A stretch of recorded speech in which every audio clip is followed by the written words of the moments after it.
This is the regular village board meeting for the village of Glencoe for Wednesday, August 19th, 2026. I'm going to call the meeting to order now. Let's have a roll call. Trustee Hallwax. Here. Trustee Mealopoulos. Here. Trustee Onderdunk. Here. Trustee Rosenblatt. Here. Trustee Rubin. Here. Trustee Scott. Here. And President Rowan. Here. So Trustee Hallwax said here, but he's not here. He's there. He'll be joining remotely in accordance with the village's remote meeting policy because he's traveling for work. Are there any objections to Trustee Hallwax participating remotely? Not hearing any. Welcome, Joe. We're live streaming this meeting on the village's website tonight.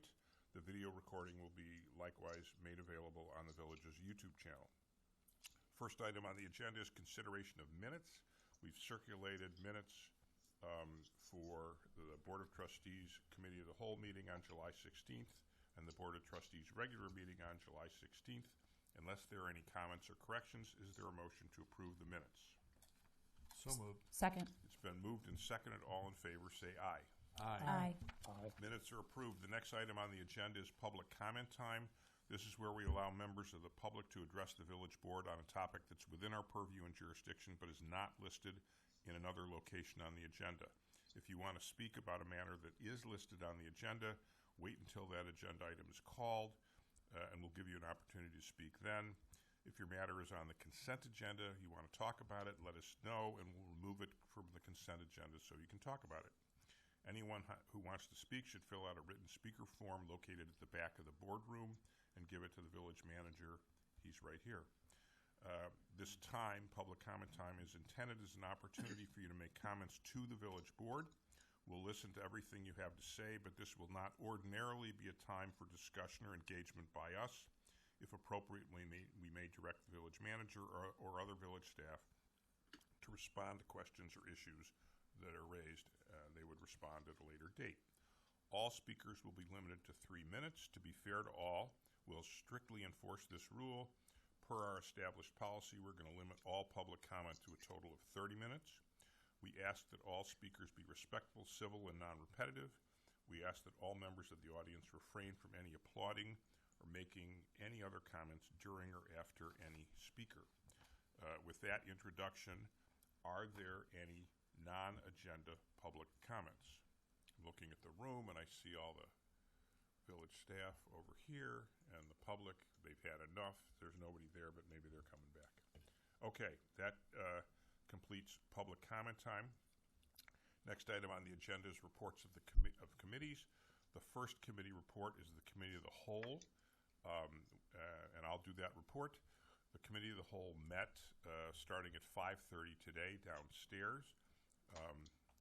We didn't cover as much as we wanted to, but it was an interesting discussion of two subjects. First, a discussion of the status of our current public works facility and whether and what it might cost to bring that up to snuff.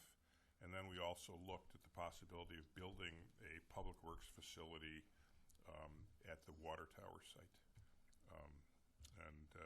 We talked with architects and Assistant Village Manager Hall, and they made a number of presentations about how much it will cost to upgrade what we currently have, how much it will cost to build something new, and among the interesting points made by our expert architects was that it would actually probably cost more to try to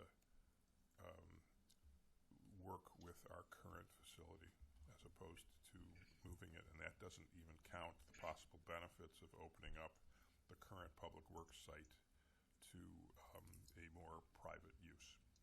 The second thing we talked about was a project updating the village code to modernize it, get rid of unnecessary parts of the code, get rid of parts of the code that are outdated, and the village staff and village attorney are going to continue to work on that. That's the report for the Committee of the Whole. The next report is the Finance Committee, and I'll ask Trustee Rubin, who's the chair of the Finance Committee, to report on that. Trustee Rubin. Thank you, Mr. President. Our Finance Committee met on Monday of this week, and at that meeting, we discussed our monthly financial reports for July. These reflected that the general fund revenues continue to perform well, with sales taxes, building permits, sewer charges, and several other revenue sources exceeding both budget and prior year levels. Though, as everybody knows, our second installment of property tax receipts were delayed. Those bills just went live today on the site, and they're getting mailed out sometime in the next couple of weeks. And the money is due by October 1st. So hopefully we will start to get collections in soon. The Water Fund also reported that revenues were ahead of budget, both volumetric and fixed charge revenues above prior year levels. The committee reviewed additional donations to the Public Safety Foundation, projected increases in village employee health insurance costs, unfortunately, for next year, but those are pretty widespread, not just in government, but in private practice as well. We talked about updates to our community investment program, including the Village Hall South entrance renovation and IT network upgrades that are both on tonight's agenda. We also talked about a change order for the public safety squad that was ordered last year, 2 years ago. My mistake, 2 years ago, but who's counting? And that is, the good news is it's still coming in under budget. The committee discussed our financial forecast assumptions for calendar years 2027 through 2031. Revenues are projected to grow modestly, with property taxes expected to rise 2.7% next year, and fees are under review to support capital improvements. State shared revenues such as income tax, use tax, motor fuel tax continue to remain subject to economic fluctuations. On the expenditure side, assumptions include pension contributions and making sure that we continue to be in line with our actuarial recommendations. We talked about personnel costs, increased tied to collective bargaining agreements and CPI, and potential new bond issues in 2027 and 2029. All of these assumptions are in flux. They'll be further refined and ultimately put together as part of the upcoming budget, of which there'll be more discussions. Lastly, the committee reviewed recommendations from the public safety staffing study in greater detail, along with projected costs and various potential options for implementation. We expect more discussions about this topic as we continue to prepare our 2027 budget. And that was the committee report. Thank you for that report. The next report is the Plan Commission, and the Village Board's representative on the Plan Commission is Trustee Mihalopoulos. Georgia. Thank you, President Rowan. The Plan Commission did not meet in July. However, on our upcoming meeting on August 26th, we'll hold our first meeting with our new chairman, Scott Novak. At this meeting, we'll review the implementation recommendations from the Comprehensive Plan and Streetscape and Parking Study, and then we'll discuss steps for the Commission to take over the next 6 months to a year. Thank you. Thanks for that pithy report. The next report is the Golf Advisory Committee. Typically, the representative from the Village Board on the Golf Advisory Committee, Trustee Hallwax, would present that, but as he's there rather than here, we're going to have the Golf Club General Manager, Stella Nanos, report. Stella. Thank you. The Golf Advisory Committee met on Monday to review July. July was not a great month for golf. A lot of rain and high humidity, high temperatures throughout. We were able to capitalize on the good weather days with maximum capacity. So we only missed our revenue by less than 1%, including the closure of our range that is severely impacting our revenue budget. So golf is still strong when weather cooperates. The good news is that the clubhouse is coming along very well. There are several crews working out there daily, but we think we're about 90% complete with interiors through July. The millwork, painting, ceiling, ceramic, everything is coming together. The lights actually came on. They were pretty. So we're moving along really quickly. We will have an update shortly on what we're planning for the grand opening. As soon as we nail down a date, we will share that with everyone and planning a big celebration. And we also, to note, we have received a lot of inquiries for special events in the new clubhouse, including 7 wedding inquiries. And most of these are pending a walkthrough of the facility, although we're sharing renderings. People want to come out and actually look and see and feel the site. So that's really encouraging, considering we really have done zero marketing on that yet. So the best is yet to come on that. Thank you. Thanks for that report.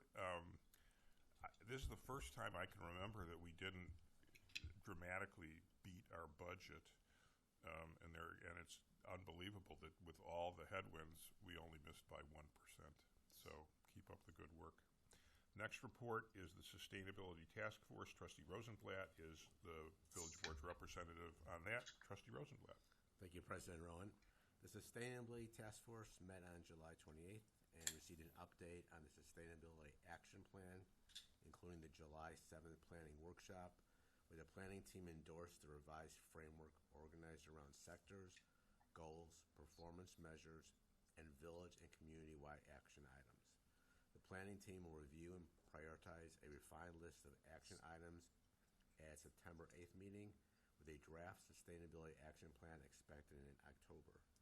The Sustainability Task Force also discussed the LRS contract negotiations, related media coverage, and opportunities to support community education and help normalize composting. The task force reviewed outcomes from Friends of the Green Bay Trail Day, identified opportunities for improvement, and continued planning for the fall stargazing event and 10th anniversary commemorations. The task force revised its annual budget and developed a communication plan for the next Inside Glencoe newsletter and Sustainability Sunday's social media content. The next meeting will be on August 25th. Thanks for that report. The next report is the Council for Inclusion and Community, and the Village Board's representative on the council is Trustee Scott. So, Hillary. Thank you, President Rowan. The Glencoe Council for Inclusion and Community did not meet in August. However, we will reconvene in September on the 14th, Monday, September 14th. I'll have a report after that. Thank you. Thank you. The next two reports, Preservation Commission and Tree Commission. The Village Board's representative on that is Trustee Onderdunk. So, Trustee Onderdunk, please give us those two reports. Thank you. The Preservation Commission met on Tuesday, August 4th. The Commission reviewed draft versions of the new application forms for landmark status and the Preservation Incentive Program and offered comments to help refine the draft presented by staff.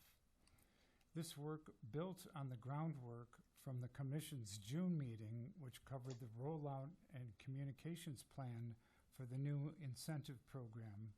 Additional communication regarding these programs will begin over the next few months in a time frame for the January 1st program start date.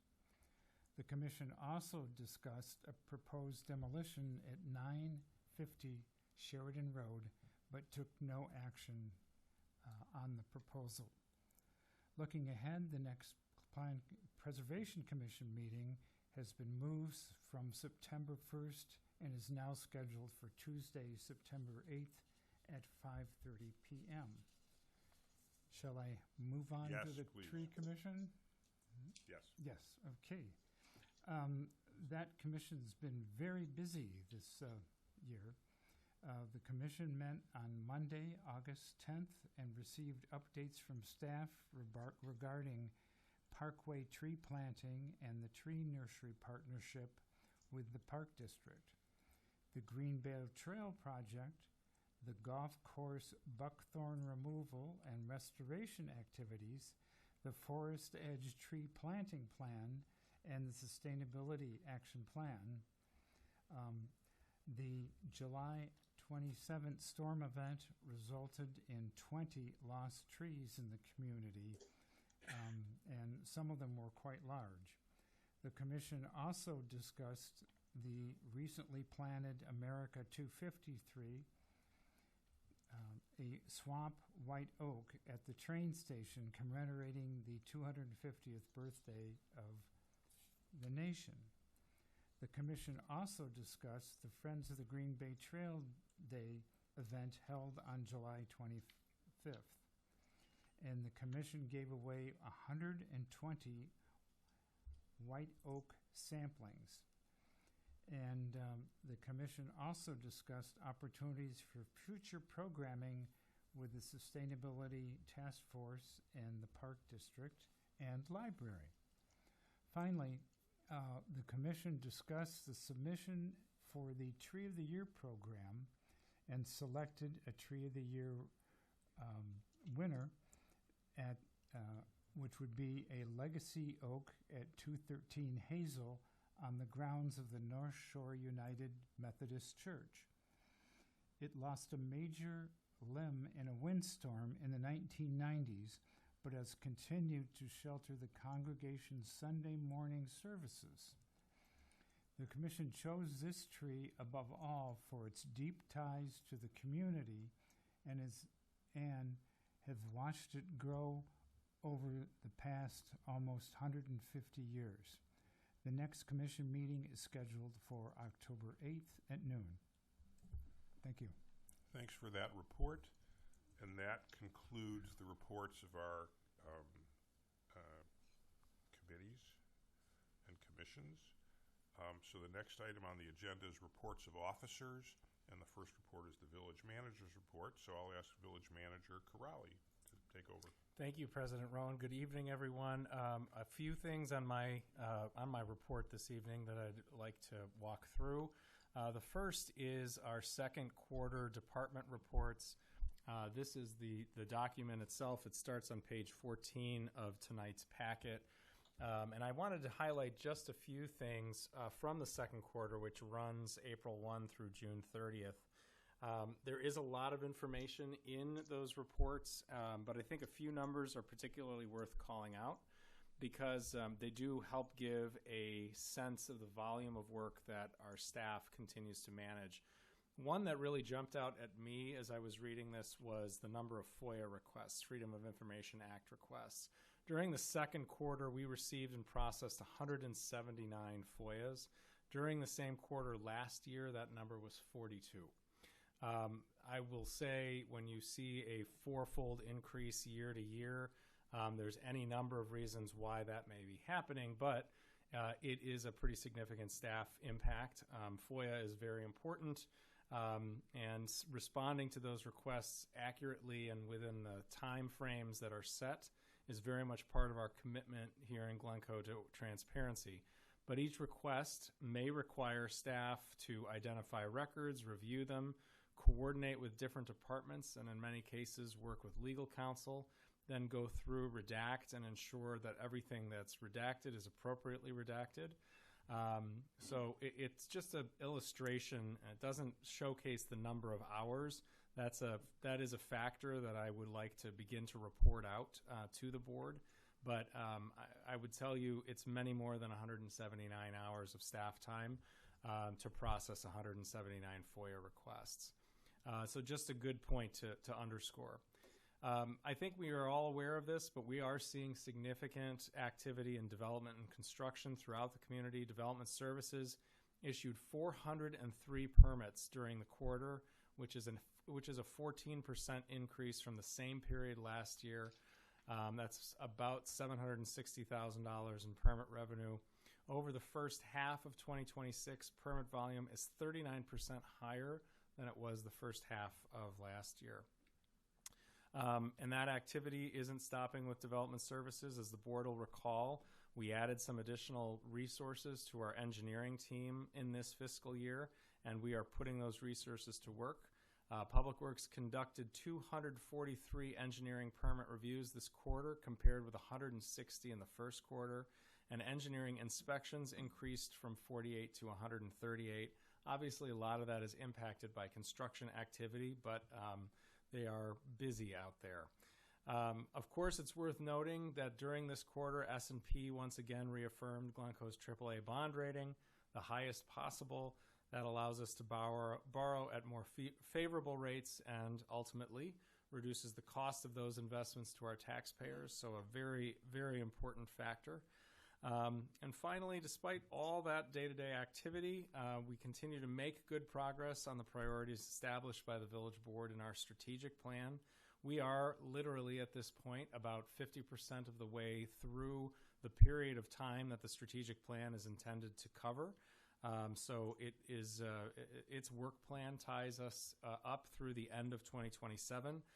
We are about 53% complete, up from 47% at the end of the first quarter, with more than a third of all of our action steps now completed. So there's just a few points that I think are helpful to outline the extraordinary amount of work that our staff team is doing across the organization.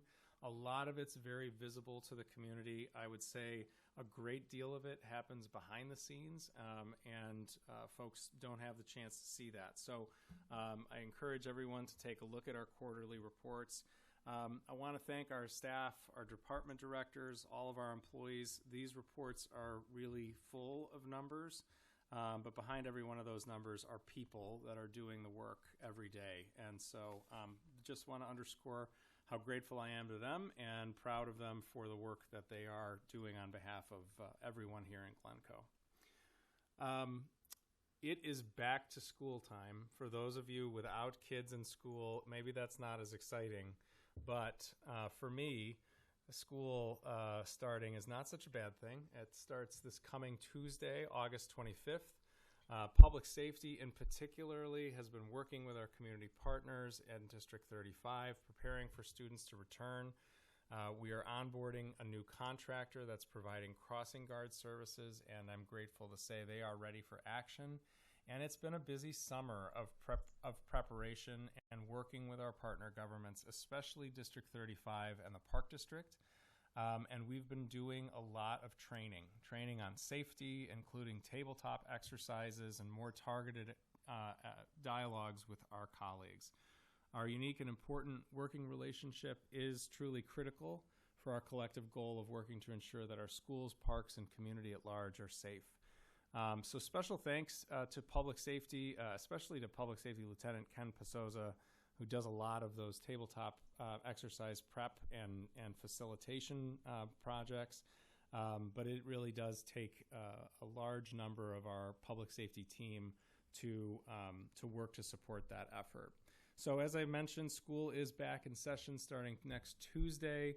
That means there's going to be school buses out and about. That means people are going to be riding their bikes to school. Families are going to be utilizing streets and sidewalks as they get to and from school. So while I've got the mic, I'm going to throw out a general safety reminder, and I'm saying this not just in my role as village manager, but as a dad.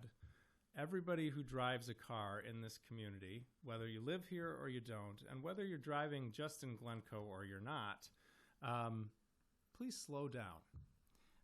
We have all witnessed, and maybe a few of us have even participated in, a little bit of erratic driving across the community. Please, just a couple of thoughts. Don't race for that empty parking space. There will be another one available shortly. Don't make those left-hand turns as you're trying to get into that vacant parking space. Follow the speed limits. When I tell you that we have complaints in this community, I can count on one hand generally what they relate to. And one of those things, almost always, is that people are moving too quickly on our streets everywhere in our community. A lot of the time, those complaints will say people from other communities are driving too fast in Glencoe. And I say, well, where do you live?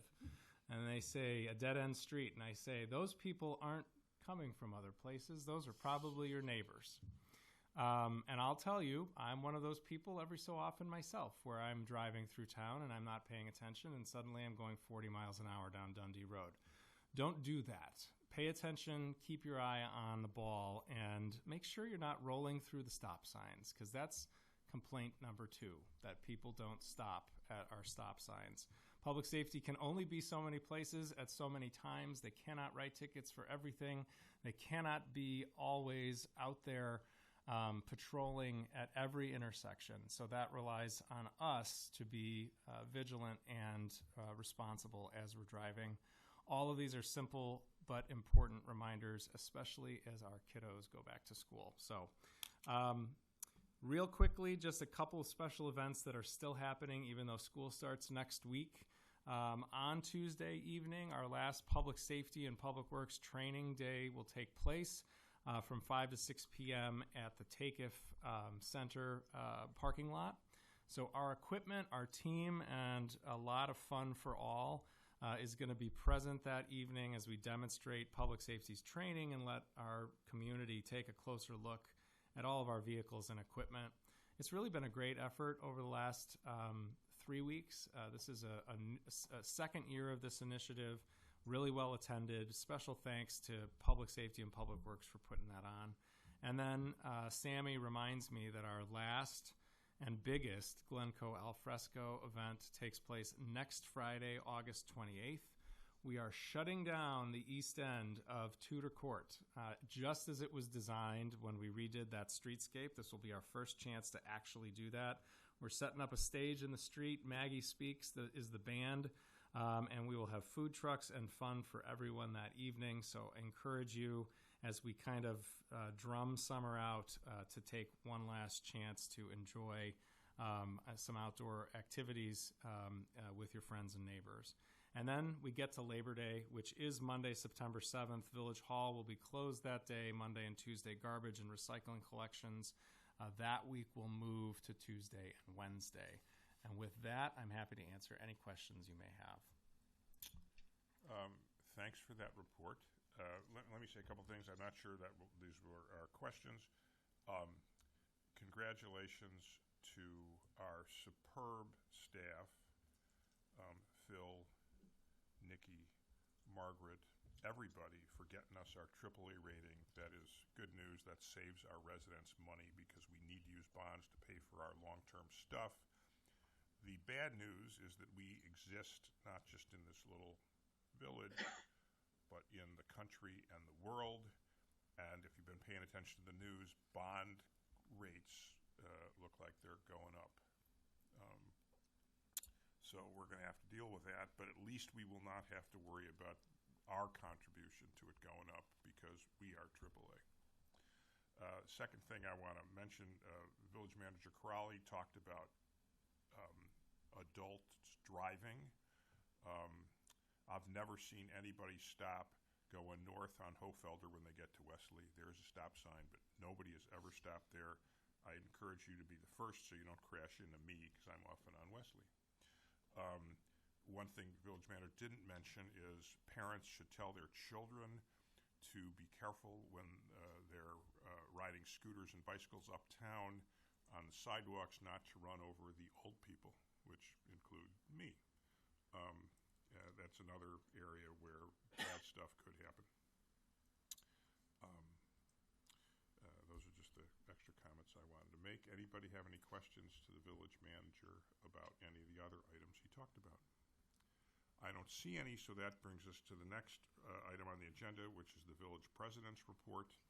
The first item on the village president's report is consideration of a resolution establishing and appointing members of the Lakefront Parking Task Force. By way of background, a number of residents have been coming to the village since winter and then spring, expressing concern about parking at Lakefront Park and other conditions at the park and the beach. In addition, residents have gone to the Park District. We're not sure what the facts are. Some of the facts reported by residents do not exactly match the facts that we are hearing from either the Park District or our public safety folks. We want to get it right, and we want to make sure we start with the facts and then we get recommendations. For that reason, the Park District and the Village Board decided to put together a task force of residents to look into what are the facts and what should we do, if anything, to fix any problems that are there. The Park District and the Village put out a solicitation for volunteers. We got 25 residents who volunteered to participate. That is a terrific response, all very well qualified. We are not going to have a huge group. We decided with two co-chairs, one from the Park District and one from the Village Board, to choose 9 citizen representatives. We looked at their submissions, we looked at their qualifications, we looked at where they lived and what they said, and we chose 9 people, 3 from sort of the west area of Glencoe, 3 from the central area of Glencoe, and 3 from the lakefront area. We wanted, as we picked people, we looked to see whether in their applications they suggested they had an open mind. We didn't want someone coming in already having answered the questions that they were supposed to look into, and all of the 9 said they had an open mind, which we think is good. I'm going to read the names of the 9. They've been circulated: Stephanie Bourne, Aaron Goltz, Michael Laporte, Julian Ethel, Lee Fader, Andre Lerman, James Rosenfield, John Ruderman, and Maggie Shapek. In addition, we have a non-voting youth member, Luca Casella, who volunteered.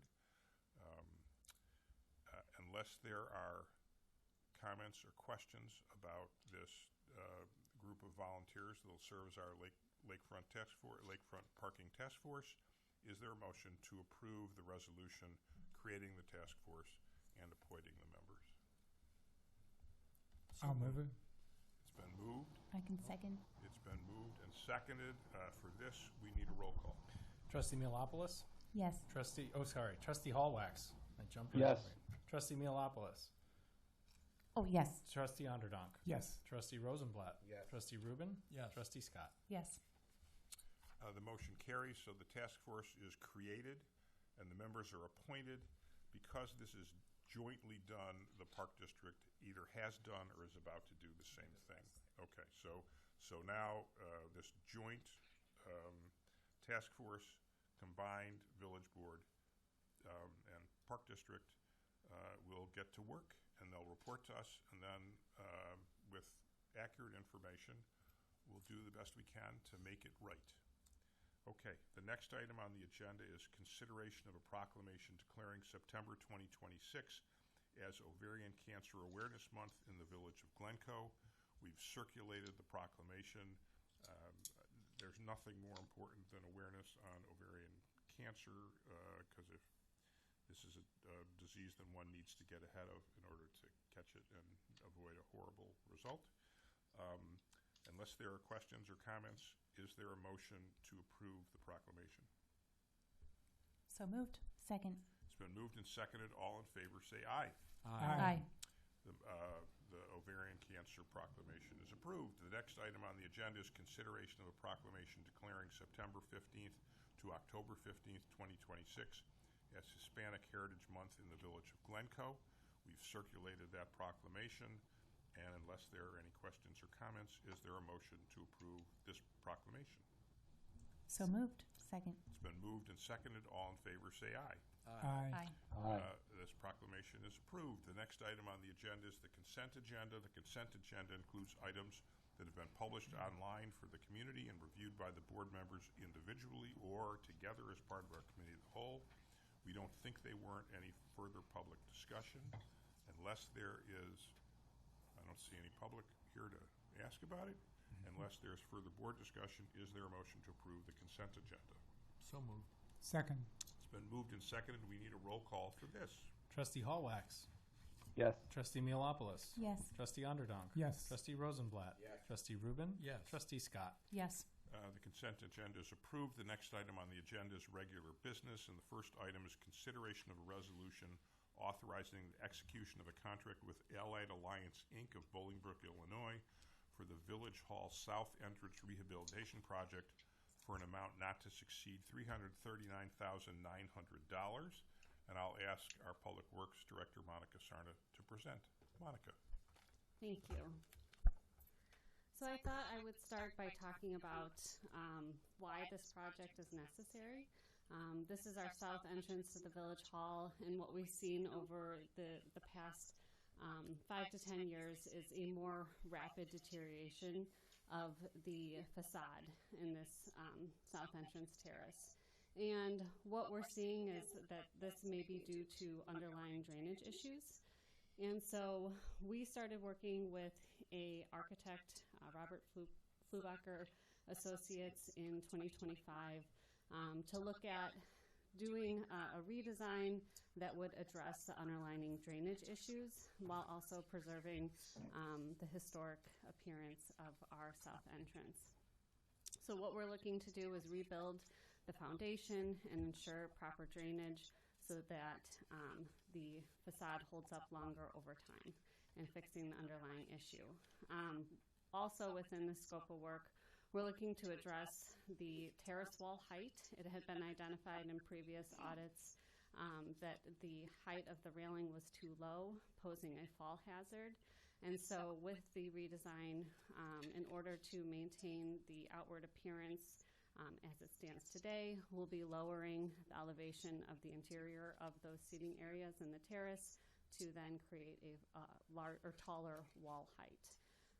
With this, the village put together a construction package that included these plans as prepared by our architect, and we included 2 alternates, the first being the rehabilitation and reconstruction of the 2 fire bays because of the associated concrete work, and also the 2 south entrance doors.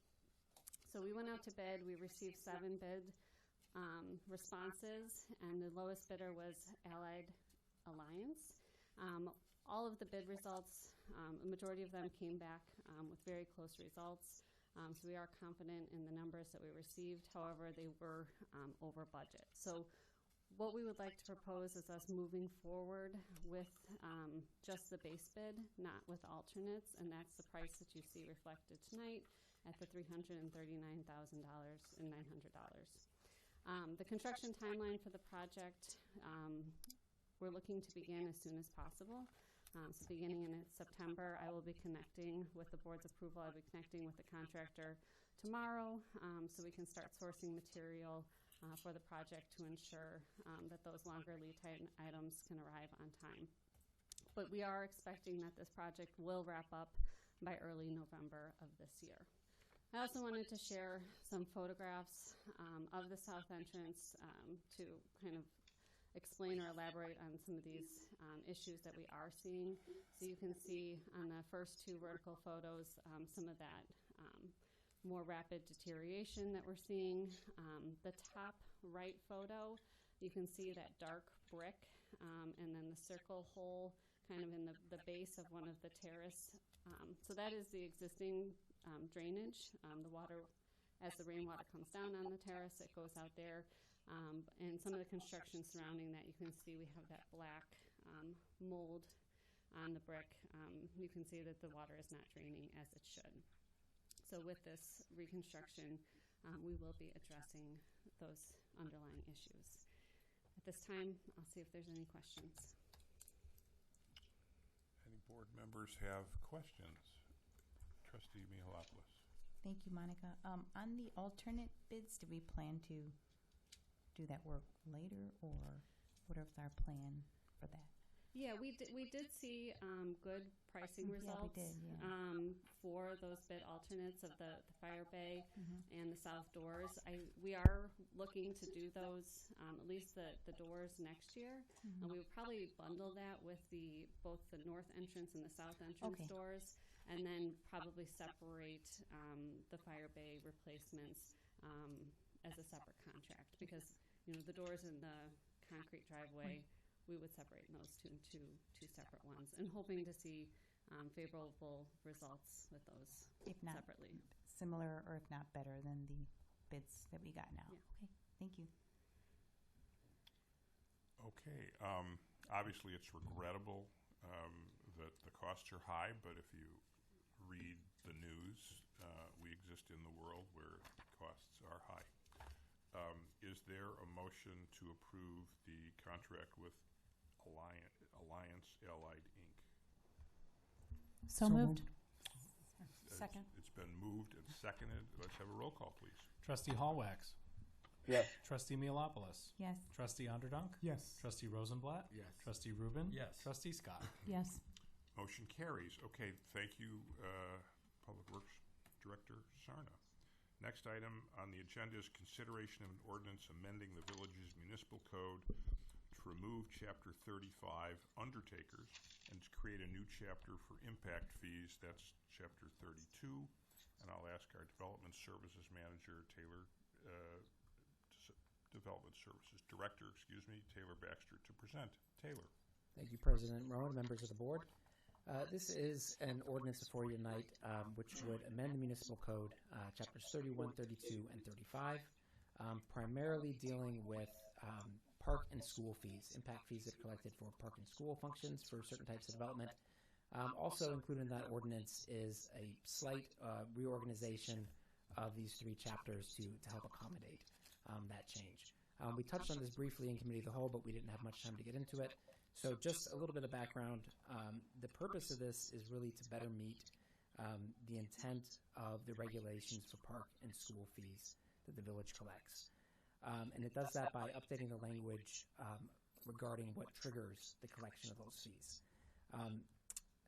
Currently, in the subdivision code, which is Chapter 31, there's a subsection of that code, which regulates what types of projects will trigger the collection of these fees. And right now, they're only triggered by subdivisions, when something goes through a formal subdivision process. At that point, we can collect fees for the new dwelling units. So, for example, Forest Edge subdivision went through a formal subdivision process. It went from one lot, one dwelling unit to 29 dwelling units. So out of that, we were able to collect these impact fees for 28 new units. Five Briar recently went from one dwelling unit to 3 dwelling units. We're able to collect impact fees for park and school purposes for the 2 new additional dwelling units. The problem with this is that they're only triggered by subdivisions. And we do have some projects in the village which have the potential to create new dwelling units without having to go through a formal subdivision process. The most prominent of these are projects or zoning lots which have one house on them but have 2 fully conforming to the zoning code underlying parcels. If you demolish that house and you have 2 fully conforming parcels underneath it, you can build 2 houses on that property without going through a formal subdivision process, and these fees are not triggered. So we feel that by amending the regulations regarding the triggering of these codes, we can better meet the intent of these fees, which is to help address the impacts that new additional dwelling units have on park and school activities. A side benefit of this is just some better organization of the code in general. What this doesn't do quickly, it does not add new fees. We only collect fees for park and school activities. We're not proposing any new fees. It does not increase these fees, which are currently collected based on the number of bedrooms in the new dwelling units. It's not proposed to change that. It doesn't change how fees are determined. Again, the number of bedrooms in each additional dwelling unit is how we base these fees. They're found in the village's fee and fine schedule. Additionally, a slight reorganization of the code. Currently, the impact fees are found within the subdivision code, which is Chapter 31. Because they're proposed to no longer only apply to subdivisions, we want to pull them out of the subdivision code, give them their own chapter, which we're proposing to be Chapter 32. Currently, Chapter 32 deals with taxis. The ordinance you have tonight moves that Chapter 32, taxis, in its entirety to Chapter 35 with no changes. There's no changes to how we're going to regulate taxis. We're just moving it from Chapter 32 to 35 because we want the impact fees to be next to the subdivision in the code just for organizational and clarity purposes.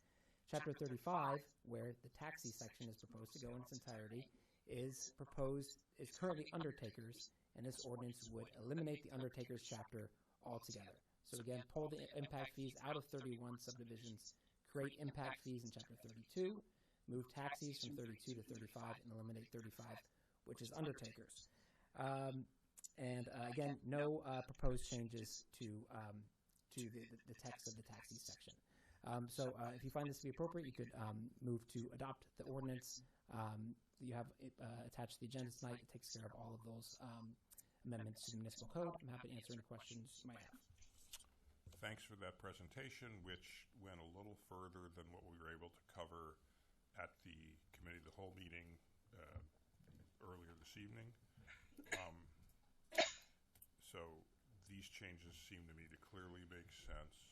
They're part of a larger project in which our staff and our council, who represent not just Glencoe but lots of other municipalities, have been going through what is really the dead wood in historical municipal ordinances, trying to get rid of the stuff that doesn't make any sense and trying to update to deal with the real world.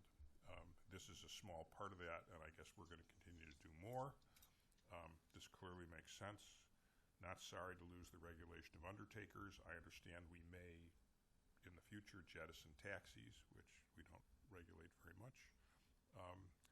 Unless there are questions, is there a motion to approve the ordinance amending the municipal code as set forth? So moved. Second. It's been moved and seconded. Can we have a roll call, please? Trustee Hallwax. Yes. Trustee Mealopoulos. Yes. Trustee Underdunk. Yes. Trustee Rosenblatt. Yes. Trustee Rubin. Yes. Trustee Scott. Yes. The amendment ordinance is approved, and thank you, Public Development Services Director Baxter. The next item on the agenda is consideration of a resolution authorizing the Village of Glencoe to enter into a concession services agreement with Clubhouse Group, Inc. for the operation of a restaurant and catering services for the Glencoe Golf Club. And I'll ask Golf Club General Manager Stella Nanos to present. And let me say, this kind of resolution seems like we're getting close. We are. So good evening. I am thrilled to present the proposed comprehensive concession services agreement with Clubhouse Group, Inc., and will briefly review the terms of the proposed agreement. Following a competitive RFP process, the Clubhouse Group submitted the most comprehensive and advantageous proposal for new clubhouse operations. As you may recall, the Village Board approved an interim agreement on March 19th of this year to ensure uninterrupted food services during construction. The Clubhouse Group's operation throughout the 2026 golf season has given us practical experience with their high service quality and vendor capabilities, proving their strong operational record. This proposed agreement establishes operating, financial, and service expectations for food, beverage, catering, and event services at the new clubhouse through a long-term partnership spanning 5 years, so it would go 2027 to 2031, with options for 2 additional 5-year renewals. The core objectives are to ensure service continuity, establish long-term operating and financial benchmarks, and ultimately elevate the clubhouse into a year-round dining and event destination. This partnership is designed to offer robust year-round hospitality, so including our full-service restaurant and bar, which will be offering a variety of delicious brunch, lunch, and dinner menus, extensive wine and cocktail lists, a variety of meal options, and children's menus.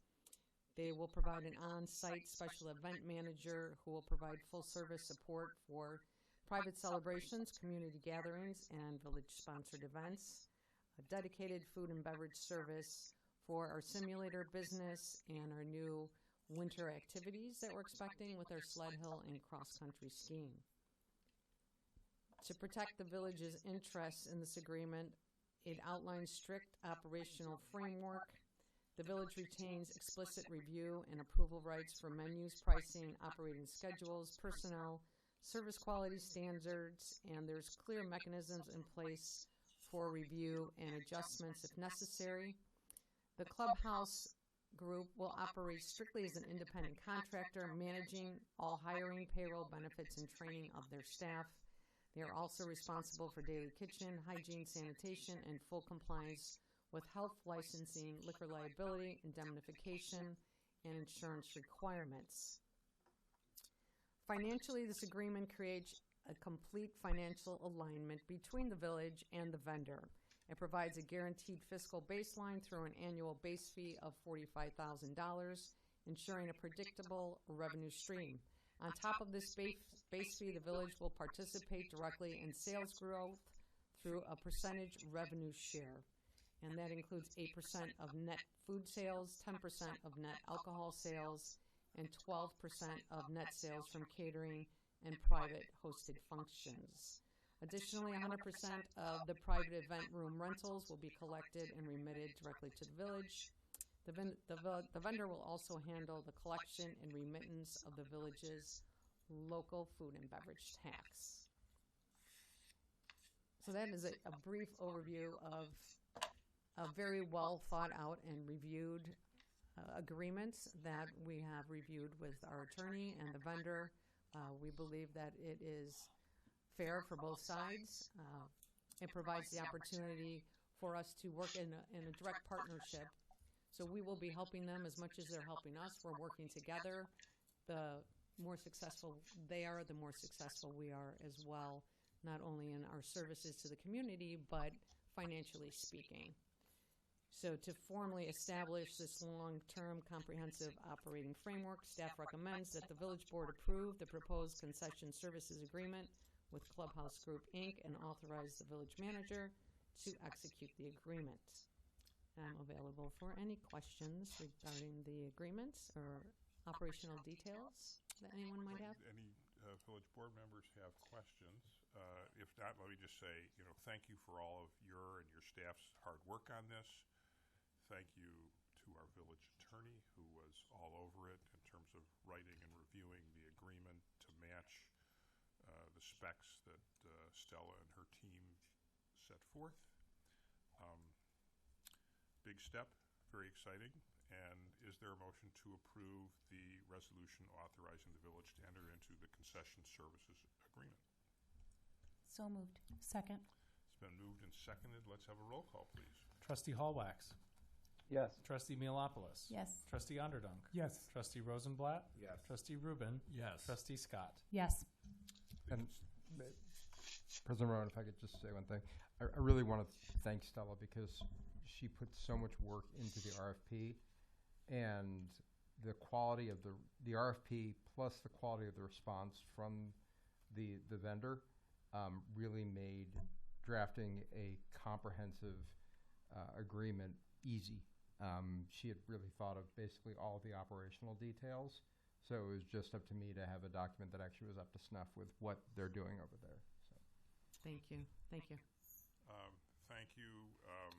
So thank you, Director Nanos. Thank you to Stu and the team at Elrod Friedman. Looking forward to going there. Okay, the next item on the agenda is consideration of a resolution approving change order number 6 with W.B. Olson for various items for construction management of the construction of the Glencoe Golf Club house for an amount not to exceed $99,935.